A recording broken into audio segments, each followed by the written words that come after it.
Je vous invite à tourner dans Philippiens, au chapitre 2. Et on va regarder rapidement les versets ce matin 9 à 11, mais moi, j'aime pas ça commencer une lecture par c'est pourquoi. Il faut aller voir avant qu'est-ce qui se passe. Donc, on va la commencer au verset 5. Je sais que c'est des textes que vous connaissez, mais on lit ceci. « Ayez en vous les sentiments qui étaient en Jésus-Christ. Existant en forme de Dieu, il n'a point regardé son égalité avec Dieu comme une proie à arracher, mais il s'est dépouillé lui-même en prenant une forme de serviteur, en devenant semblable aux hommes, et il a paru comme un vrai homme. Il s'est humilié lui-même, se rendant obéissant jusqu'à la mort, même jusqu'à la mort de la croix. C'est pourquoi, aussi, Dieu l'a souverainement élevé, lui a donné le nom qui est au-dessus de tout nom, afin qu'au nom de Jésus, tout genou fléchisse dans les cieux, sur la terre et sous la terre, et que toute langue confesse que Jésus-Christ est Seigneur à la gloire de Dieu. » Je vais vous introduire avec Colossiens, chapitre 1, versets 9 à 11. Paul dit ceci. « C'est pour cela que nous aussi, depuis le jour où nous avons été informés, nous ne cessons de prier Dieu pour vous. Nous demandons que vous soyez remplis de la connaissance de sa volonté en toute sagesse et intelligence spirituelle. Pour marcher d'une manière digne du Seigneur, lui être entièrement agréable, portant des fruits en toutes sortes de bonnes œuvres et croissant par la connaissance de Dieu. Fortifié à tout égard par sa puissance glorieuse, en sorte que vous soyez toujours et avec joie, persévérant et patient. » Ce que Paul nous dit dans Colossiens chapitre 1, c'est que ta connaissance de Dieu va te faire grandir. Tu vas croître en mesure que ta connaissance va augmenter. Steve Lawson, un prédicateur de la conférence de Berger qui a lieu toujours à la semaine de relâche, ça vient tout juste d'avoir lieu en Californie à l'église de John MacArthur, a dit ceci. « Ma théologie influence directement ma doxologie. » Donc, ma théologie, ma connaissance de Dieu, ce que je connais de Dieu, ce que je sais de Dieu, donc ma théologie influence directement ma doxologie, et ça veut dire mon adoration et la gloire de Dieu. Évidemment, plus tu connais Dieu, plus tu connais Jésus, plus tu connais son œuvre, sa personne, ses attributs, bien, plus ça va paraître dans ton adoration. Ton adoration verbale, les mots que tu vas utiliser, comment tu vas parler de ces choses-là, mais également dans ton adoration physique. Le service pour le Seigneur, ta manière d'être, ta sanctification, tu vas changer dans ta vie. Donc, la connaissance de Dieu nous permet d'avoir une meilleure doxologie, donc une meilleure adoration. C'est ce que je veux faire avec vous ce matin dans les versets qui sont devant nous. Rapidement, ce passage-là est considéré comme un hymne en l'honneur de Jésus. C'est, à mon avis, l'une des plus belles doxologies, une des plus belles hymnes de louange que je retrouve dans le Nouveau Testament écrit par Paul. C'est pourquoi Dieu l'a élevé, il lui a donné un nom qui est au-dessus de tout nom, afin que tout nom, toute langue confesse son nom et que tout genou fléchisse devant lui. C'est un hymne pour le Seigneur Jésus. Les premiers versets que j'ai mentionnés, sur lesquels on ne s'attardera pas ce matin, on voit le mépris des hommes pécheurs. On voit comment les hommes pécheurs ont traité le Seigneur Jésus. Mais on voit de l'autre côté comment Jésus, lui, s'est présenté à l'homme. Ayez en vous les sentiments, ayez la manière de penser, c'est le terme littéral. Et c'est quoi ces sentiments-là? C'est l'humilité. Je veux dire, on résume les versets 6 à 8 par l'humilité et l'abaissement du Seigneur Jésus, qui s'est livré, qui s'est donné, qui a revêtu l'humanité, qui a pris la forme d'un homme, la forme d'un esclave. Ça, c'est de l'humilité pure et dure. Et Jésus a fait ça pourquoi? Pour accomplir le plan de la rédemption, pour venir nous offrir le pardon. Donc ça, c'est les versets qu'on a avant. Et là, on a une exaltation après de la part de Dieu. C'est pourquoi. Donc, à cause de ce qu'on vient de lire, à cause de l'œuvre de Jésus à la croix, à cause de son humilité, ben voici qu'est-ce que Dieu a fait. L'exaltation donc de Christ par le Père trouve sa source directement dans l'humilité du Seigneur Jésus.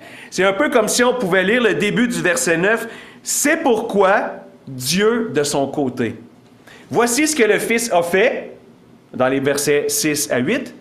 Et voici maintenant ce que Dieu a fait de son côté en lien avec l'exaltation du Fils. John MacArthur a écrit ceci sur ce passage-là. « À cause de son œuvre rédemptrice, parfaite, Le Père a accordé au Fils encore plus de droits, plus de privilèges, plus d'honneur et plus de responsabilités. Non pas dans sa nature ou dans son essence, parce que ça, il l'avait déjà. Qu'est-ce que Dieu a fait pour Jésus-Christ? C'est pourquoi aussi Dieu l'a souverainement élevé. Traduction d'un verbe composé en grec qui signifie par-dessus et élevé. J'aime vraiment la version Darby qui se lit pas bien, mais qui représente vraiment le sens littéral où ça nous dit « Dieu l'a haut élevé ». C'est comme si il n'y a plus rien après. Tu regardes, tu fais comme... Dieu l'a haut élevé. C'est le plus haut qu'il pouvait aller. Puis qu'est-ce que Dieu a fait? Comment Dieu a souverainement élevé Jésus-Christ après son œuvre rédemptrice? Bien, il y a eu la résurrection. Acte 2, 22, puis Éphésiens 1, 20. Il y a eu l'ascension. Acte 1, 9. L'ascension dans la gloire, où l'ange dit aux apôtres, regardez-les partir dans sa gloire, puis un jour, il va revenir dans cette même gloire-là. C'est extraordinaire de penser à ces choses-là. Donc, la résurrection, ascension, le couronnement. Jésus est assis sur le trône présentement. Il est au ciel, puis il règne sur son trône, assis à la droite de Dieu. Matthieu 28, 18 et 1 Pierre 3, 22 nous dit ça. Et également, le Seigneur Jésus agit comme souverain sacrificateur. Il intercède pour nous constamment. Moi, j'aime le texte où Étienne se fait... Laissez-moi aller jusqu'au bout de ma phrase parce que ça fait un peu bizarre à dire. J'aime voir dans ce texte-là où Étienne se fait lapider qu'au moment où Étienne lève les yeux vers le ciel, il voit le Seigneur Jésus debout. Le Seigneur Jésus n'est pas resté assis. Il s'est levé debout de son trône parce qu'il y avait un de ses enfants qui souffrait et qui était dans le besoin. Ça, c'est un souverain sacrificateur qui a de la compassion, qui a de la bonté et qui a de l'amour pour chacun d'entre nous. J'étais en train de lire le livre « Doux et humble de cœur » et justement, le chapitre que je lisais cette semaine, c'était justement celui-là. Jésus qui est dans le ciel, qui intercède pour nous. Il a été souverainement élevé et présentement, il intercède pour nous. Il a eu un nom qui est au-dessus de tout nom, un nom élevé. Vous savez, on le sait, c'est quoi dans la parole de Dieu? Les noms qui sont donnés, ils ont toujours une certaine signification. C'est jamais donné au hasard. Vous les lisez, surtout dans l'Ancien Testament, on voit souvent ça. Et c'est pas différent pour le Seigneur Jésus. Paul nous dit que Dieu lui a donné un nom qui est au-dessus de tout nom. Le nom le plus élevé qui pouvait exister. Et Paul lui-même va nous révéler ce nom-là au verset 11, et c'est le nom Seigneur. En grec, c'est le terme « kurios », qui vient directement de l'hébreu « Adonai », qui représente la majesté, l'autorité, l'honneur et la souveraineté. Tu sais, vous avez entendu qu'il y avait René Boisvert qui venait faire une présentation ce matin. À part Luc, parce qu'on a communiqué ensemble, il n'y a personne qui savait c'était qui René Boisvert. Le nom qui a été donné à Jésus, c'est Seigneur. Ça, tout le monde sait qu'est-ce que ça veut dire. Et Dieu lui a donné ce nom-là, qui est un nom qui est au-dessus de tous les autres noms, parce que ça représente exactement ce que Jésus est. Un souverain en pleine autorité qui mérite l'honneur. C'est le nom qu'il a reçu. Ce nom, c'est la réponse directe à la rédemption du Seigneur Jésus. À la rédemption, à la demande du Seigneur Jésus dans sa prière en Jean 17,5 où il a dit « Redonne-moi la gloire que j'avais auprès de toi ». Il avait déjà ce nom-là. Il est venu sur terre, il a accompli le plan de la rédemption, et une fois le plan accompli, une fois la justice de Dieu satisfaite, Dieu lui a redonné ce nom-là. Mais pourquoi le nom Seigneur? Il y a deux raisons. Le premier, c'est pour le contraster avec son humanité. Quand Jésus est venu, lors de sa première venue, c'était pas un Seigneur. Il s'est présenté humblement. Il n'avait ni beauté pour attirer les regards. Il est né dans une famille extrêmement pauvre. Il a été un charpentier. Il a travaillé dans le bois toute sa vie, jusqu'à son ministère. Il a été limité à la nature humaine, lui qui est Dieu. Tu sais, quand tu réfléchis à ça, le Fils de Dieu a dû apprendre à parler, marcher. Il a fait ses besoins dans... Je ne sais pas c'était quoi à l'époque, là. Évidemment, ce n'était pas des couches comme aujourd'hui, mais vous comprenez l'idée de la limite humaine à laquelle Jésus est allé. C'était Dieu. C'était Dieu qui a revêtu cette humanité-là. Il avait ce nom-là avant de venir sur terre. Et Dieu l'a souverainement élevé, lui a redonné ce nom-là pour démontrer la différence avec son humanité. Et la deuxième raison, elle se trouve dans le texte. Verset 10. Afin que. Pourquoi Dieu lui donne le nom Seigneur? Afin qu'au nom de Jésus, qu'au nom, à ce nom-là, et moi, là, ça, là, je trouve ça tellement beau, là, OK? Tout genou fléchisse, dans les cieux, sur la terre et sous la terre, et que toute langue confesse que Jésus-Christ est Seigneur à la droite de Dieu le Père. Mettons qu'on y réfléchit comme il faut, on aimerait ça que ça soit ça aujourd'hui, hein, que tout genou fléchisse devant Jésus. Puis que toute langue confesse que Jésus-Christ, c'est le Seigneur puis c'est le Sauveur. C'est ce qu'on voudrait, là. On aimerait tellement ça que ça se produise. Évidemment, ce n'est pas le cas. Mais un jour, ça va arriver. Un jour, ça va se produire.